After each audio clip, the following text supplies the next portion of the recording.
Greetings. You are listening to Innovation Odyssey Podcast, and in today's special pilot episode, we are going to introduce you to the podcast itself. My name is Christina, and I'm not the host of the podcast, but I'm here with one who actually is. Hello, Renu. How are you today? I am very, very good, Christina. Okay, actually, let me dial back. It's really hot in Basel, Switzerland, where I am now. So I'm good, not very good. Yeah, and not only in Basel. In Lausanne, where I am now, is the same. And I guess in whole Switzerland too. Next week, they predict it will be even worse. Yes, but we complain about the things that we have, right? Always. Only about weather. But we have what we have. Anyway, Renu, in how many countries you've been to this summer? uh, oh my God. I know in the last 2 weeks and 3 weeks, I've done um, two countries and which are very different, namely Finland and India. But I think over this year, over the first half of the year, I've done quite a few countries. It's been, how can I say it? It's been a little mini Odyssey. And speaking about Odyssey, traveling. Is this something that inspired you to choose this name? Innovation Odyssey Podcast. That's a tricky one. I think it is that probably I like exploring and learning about new things, and traveling is one of the ways to do that. I think it resonates very well with who I am and what I hope that the listener can get from the podcast. But I also think that, as an innovator, you are constantly doing travel at short notice. If you start a company and you have a product or idea in mind, that's one journey. And then at one point, very quickly, you figure out it doesn't work. So you're then taking a detour. So I consider the journey of an entrepreneur really like a little hike, a little adventure. So for several reasons, the name I really like the name. What does it mean to you, actually, as a listener? When you click on the podcast, what do you think you're going to get from the podcast? Okay, so when I heard this name and combined these two words, the first thing that I saw was that you would get me traveling and exploring innovation around the world. And of course, as I know that this is a podcast, you'll probably interview people from around the world about their experience and their stories with innovation and maybe attitude to it. And I want here to finish defining the name and ask you about the first part of it, about innovation. The short question is, why innovation? I ask because I know you for a while and you're such a diverse personality to me. And so I thought the podcast topic could be anything from beauty to psychology, insurance, and relationship, finishing with pharma and like different kinds of businesses. So, why innovation? And maybe we can talk here a little bit about your past. Do you have a tipping point in your life when you realize that this is it? This is something I want to tie my life with innovation, entrepreneurship, business, and all this kind of stuff. Okay, so why a podcast on innovation? I think that people come up with new ideas or new companies because they find that the old things don't work. And so an innovator is someone who's done certain things in his or her life, learned from it, found that there's a better way of doing that thing or a different. I want to know a lot about that experience because I think that um, that experience of potentially making a mistake or a failure and learning from it is very informative for the next generation of entrepreneurs, or even on for the personal development front. Um, and the other reason is maybe the cliched phrase that change is the only constant thing in life, and innovators are change makers. So I think that at least in the last 6 years, this theme has been, this is something I breathe in and out every day. It's my yoga breath.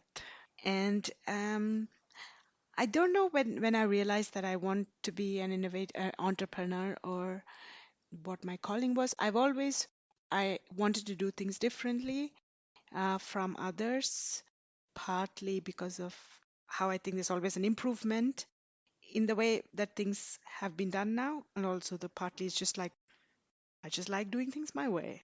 So that was always there growing up. And that at one point when I was working, I realized that I had an idea and that would be very powerful for the market. And that I felt that the only person who could do that was me.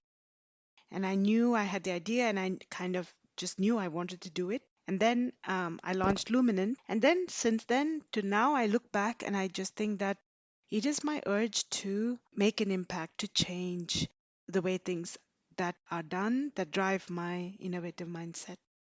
So, summarizing, I think I always manifested it just in different forms, even while working in traditional companies. But I wanted to give it the wings of converting ideas into execution with my entrepreneurial last few years.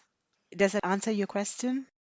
Yeah, I think so, but people are always talking about some moment in their life that change it, like pivoting point. This is what I meant. Ah, okay. Mm, that defined. Yes, I think that, okay, maybe to be clear, I was working in my last corporate job on starting off with a research topic, and then I worked on it, and then I went to the market to put to clients with it, and I saw how the information I had captured changed clients' action. I didn't know what the client's problems were in depth. I just knew it top level because I was still very much in research mode. That was the role I had. But then when I was able to explain to them why they were seeing what they were seeing because of the research that was done, they really start making decisions that impacted their business. That's when I realized the power of education, the power of information, the power of data, and the fact that just that a conversation for an hour or hour and a half could make a business write a line of business or not write a line of business. That knowledge really hit me in the face, and I said, well, then I am sitting on a gold mine. I should be able to transmit this information to the market at large. So maybe that was my watershed moment when I was in the US and I was talking to a few clients on part of the company I was working with. Probably that was the trigger moment. I mean, I didn't even realize then that this is where I would be now, but I just knew like I had to do something different. I just couldn't continue doing the same thing I was doing. Do you consider yourself as innovator or entrepreneur more? Mm. Okay, so this is actually a tricky topic. I mean, I haven't read any of the detailed books on innovation entrepreneurship. Just I did learned in the from the lessons from the book of life.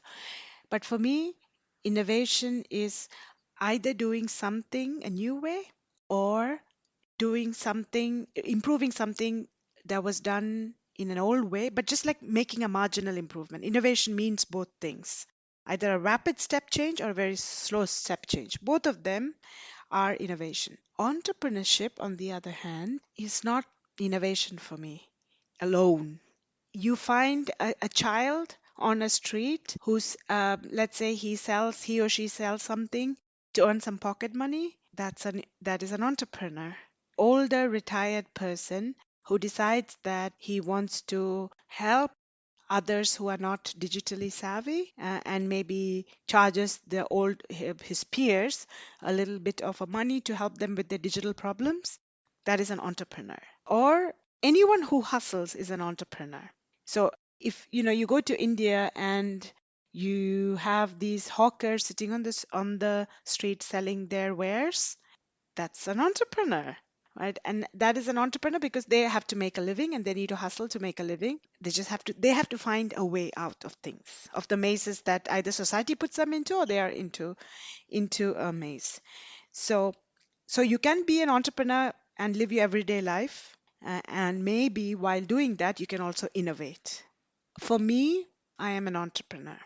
And that is always because I think that sometimes when you talk about innovation, you really think about doing something so radically different, something cool, something sexy. For me, that is not always listening to the client. Maybe the client does not want something that's cool or sexy. Maybe the client just wants his or her little problem solved. So if you can understand your client and you can figure out that little thing that needs to be done, then you are not only customer centric, but you're also actually an entrepreneur. It's quite, I don't know. I mean, the question has actually really made me think about it, but I think I certainly am an entrepreneur. Because for me, innovation it's always about like digitalization, artificial intelligence, and something that you can see, not always just a change, but always about technology. So I'm glad we defined it, what it means for you. So how can you describe your future guests? Ah, I think that I would love to talk to people who identified a problem and then want to fix that problem. That would be the first kind of the criterion. Can be anything. I mean, obviously, I have an interest in tech considering all my previous background and what I do now. And the reason I think about tech is because it is scalable. And so they've identified a problem, they've fixed it, and now they're either identifying similar problems and they can fix more of those. That is one way of thinking about my guess. The second one is that because of my own personal background, I like to share the experiences of people who have originated in, say, place A. Then, for reasons, they travel to place B and then to C and to D, and they do different things in these places. So, the travelers, if they are entrepreneurs, I think that you will be hearing them about and from them in the podcast. And the reason is that when you live and you work in different places, your by default, your mindset is become so open because almost every place, and you will know this, Christina, you have to start your life from scratch. Right? You have to make your set of new friends, friends who are family, new experiences, and that brings such an element of creativity into your work and if you're starting a venture into the venture. So that's why I believe that immigrants who've traveled and started business in different places really unique in that they just really don't take no for an answer. They don't have a status quo because they have disrupted the status quo in moving to their new status. If you are someone who's found a problem and can has a solution for that, and if you have this wealth of experiences traveling, living and traveling in different places, then those are the kind of people that I would love to interview in this season. You told that people travel from one place to another place, and I'm from Ukraine, and now people trying to settle there and drive innovation there and not move around. Do you think that by default you need to travel to have this open mindset, or like it's enough if you stay in your place and try to innovate, develop things there? Um, that is a very tough question, and I don't want to put people into that hold, but I actually think you should travel at least for personal purposes. Yes, if you've lived, if you are here, if you're in your home place all your life, that is all you know. So if you're in a developing country or a developed country, you are in your specific bubble. So a process fits that bubble. So you may know, okay, this doesn't work. What do I do? But unless you go and have other experiences, you may not necessarily bring in the experiences from all of those places to get out of the bubble or to fix it. Now, that being said, I am biased, right? I've traveled and I've done things, so I have this thing experience in my brain. So, but I do know that most of the people they learn from other experiences. Just traveling a bit, you can learn more. And if you live in different places, the outlook is just very different. But what I'm concerned about is that those people who travel, they never come back. They usually never come back to their hometown. So they like go and develop other countries and never come back to their own. So, and for instance, if they are from developing countries, so who will? Yes, who will exactly? So I think that this is something that obviously you can imagine. I've thought about this a lot as well. Every time I go back to my home country, India, I always think about what can I give back. I will still do lots and lots of entrepreneurial work for the rest of my life, probably till the time you put me in my grave. That being said, I also don't know how the world will be 20 years later. I don't know whether my travels will take me back to India. But if even if I didn't go back, I think there are ways of making that change happen in your home country, and they can be two ways. One is I would call this the easier way, which is just money. You find an entrepreneur, or you find a fund or a grant, and then you feed money into that. That is one way of making a change. Or the other way is to co found something. You are here and the co-founder is in India or your home country or Ukraine. That is another way of making the change by not being there. So I guess my point is if you want to make things happen in any place, you can. You can do it even while staying away. Clearly the commitment is much more when you are there. So in that way, geography should not be a limiting factor. But that being said, for like, for something that's happening in Ukraine, to rebuild it, you need clearly people there. And you can choose to be there or not be there, but help work with someone there. So it's the flexibility, I think, of how you can make these relationships work that leads to also change and innovation. Yeah, I agree with you at the point that if you want to make change, you will. No matter how far you are, you will just find your way. And if you don't, you will not. Even if you stay at your hometown, home country for ages, if you simply don't think about the change and how to make things change, you will not proceed. You said that change is innovation for you and it's a big part of your life, so you're thinking about innovation all the time. What are the recent innovation trends that excited you the most? Oh, that is such a broad question. And there are two things that recently that has excited me. As you know, I work for a quantum computing center, just learning about quantum computing and everything related to it, how quantum can solve problems in different fields, the technology, the science behind it, and the possibilities. That just in general, that has excited me for the past few months. And it's a lot living like an entrepreneur's dream. Like you go in to this new technology that is evolving so quickly.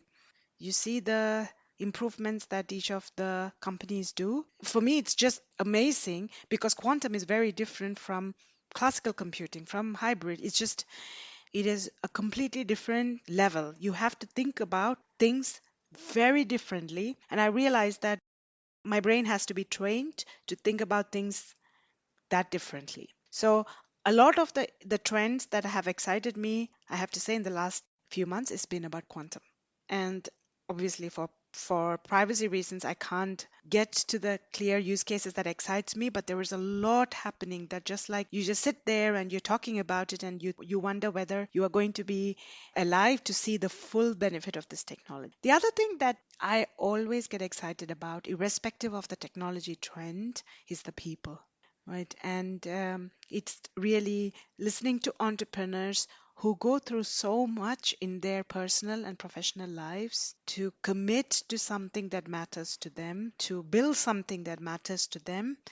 That is eternal, right? And that agnostic of the trends, that has always excited me.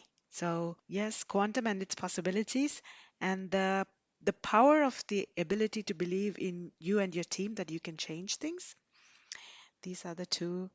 really interesting things. I mean, you can see, well, I'm talking about quantum, so I'm not talking about a lot of the other things because I really think quantum is like the pinnacle right now. Clearly, there are other things like large language models, how LLMs can be used across industries. So what ChatGPT has done, it has almost democratized large language models. It's made it accessible to everyone, accessible in quotes, but people are aware of what that does. That I have been kind of watching from the sidelines to see everyone talk about ChatGPT.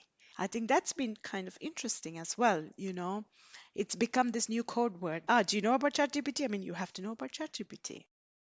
Each time you tell me about quantum computing, it blows my mind. And the moment you realize that some people behind it created this technology, it blows my mind even more. It is really very fascinating.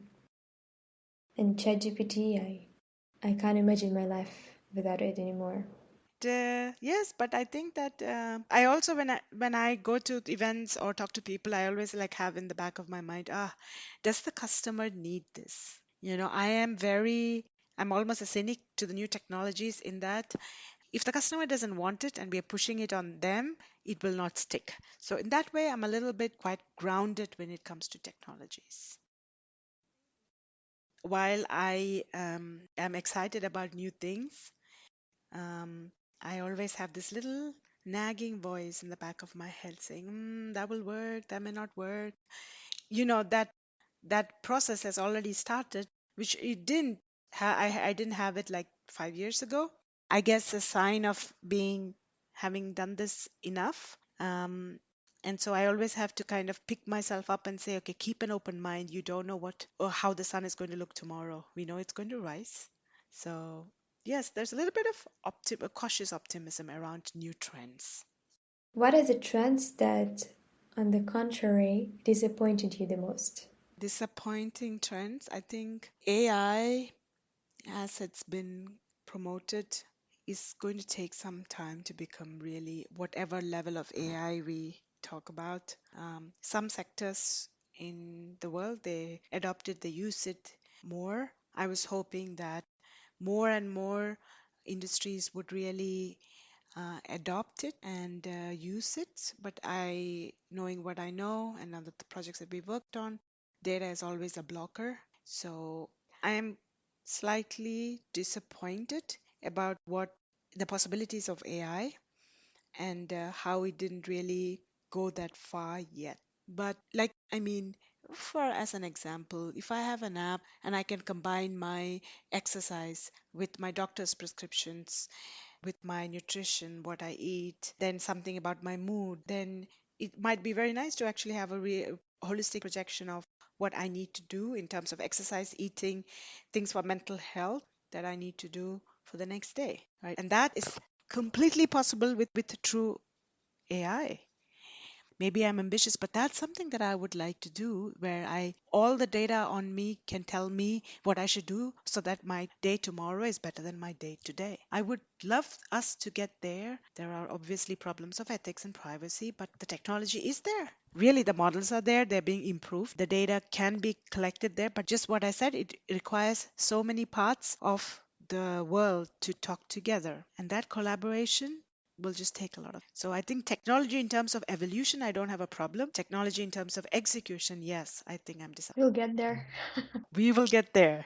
And I think this will be also the power of the podcast, right? Because you bring together people like that who believe in the power of innovation to really change our lives. And we can listen to their stories. I think that is sitting in this room in this part of the world. I can hear about innovation, and the readers can hear about innovation that originally maybe originated in Mexico or in China or wherever else. We are global.